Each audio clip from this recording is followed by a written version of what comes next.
আমরা তো SIR form জমা দিলাম, তা আমাদের লিস্টে নাম আছে কি দেখুন না, বাদ চলে গেল। আচ্ছা, এসআইআর লিস্টে নামটা চেক করবেন, তাই তো? আচ্ছা, খুব সহজে কিন্তু এই মোবাইল দিয়ে চেক করা যায়। আমি দেখিয়ে দিচ্ছি কিভাবে সহজে লিস্টে নাম আছে না বাদ গেল, আমি সেটা দেখিয়ে দিচ্ছি, ঠিক আছে? তা চলে এসো, মোবাইলটা একটু দেখাও এদিকে। আচ্ছা, যদি মনে করো যে তোমাদের নাম আছে কিনা চেক করব, খুব সহজভাবে চেক করতে পারবে। হ্যাঁ, তা আমি দেখাচ্ছি। তা প্রথমত তোমাদের মোবাইলের প্লে স্টোরে যাবে, গিয়ে সিম্পলি একটা অ্যাপ্লিকেশন লোড করবে, সেটার নাম হচ্ছে ইসিআই, ঠিক আছে? তা সিম্পলি তোমরা সার্চ করবে যে ইসিআই, ঠিক আছে? তো আমরা ইসিআই লিখে সার্চ করলাম, দেখতে পাচ্ছ ফার্স্ট যে একটা অ্যাপ্লিকেশন রয়েছে, সেই অ্যাপ্লিকেশনটা তুমি ডাউনলোড করে নেবে। তো আমি এটাকে ডাউনলোড করে নিচ্ছি।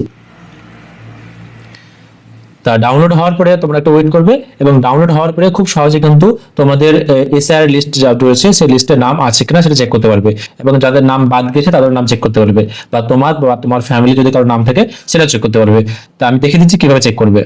আচ্ছা, ডাউনলোড হওয়ার পরে সিম্পলি এটাকে ওপেন করবে, এবং ওপেন করার পরে যেটা কাজ করতে হবে সেটা আমি আপনাকে দেখিয়ে দিচ্ছি যে কিভাবে এটা করা যাবে।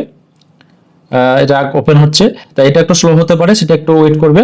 আচ্ছা, এখানে আসার পর সিম্পলি একটা পপআপ ওপেন হবে, সেটাকে কেটে দেবে, ঠিক আছে? এবং কাটার পরে দেখবে অনেকগুলো অপশন রয়েছে, কোনো কিছু করার দরকার নেই। সিম্পলি দেখতে পাচ্ছ রয়েছে সার্চ ইউর নেম, যে এখানে অপশন রয়েছে সার্চ ইউর নেম, সিম্পলি এটা ক্লিক করবে, এবং ক্লিক করা মাত্র এখানে দেখতে পাচ্ছ যে এন্টার ভোটার আইডি অর্থাৎ এপিক নম্বর। তোমার যে ভোটার কার্ড রয়েছে এটা তোমার ভোটার কার্ড, এবং সেই ভোটার কার্ডের যে এপিক নম্বর, সেই এপিক নম্বরটা যা যা আছে লিখে দেবে। তো আমি যা যা রয়েছে এপিক নম্বর সেটা আমি লিখে দিচ্ছি। তা সিম্পলি আমি এপিক নম্বরটা লিখে দিচ্ছি। দেখতে পাচ্ছ দেখে থেকে যা এপিক নম্বর সেটা আমি লিখে দিলাম। এখান পরে সিম্পলি একটা সার্চ অপশনে ক্লিক করব, এবং সার্চ অপশনে ক্লিক করার মাত্র দেখতে পাচ্ছ তোমার ডিটেইলস কিন্তু চলে আসছে।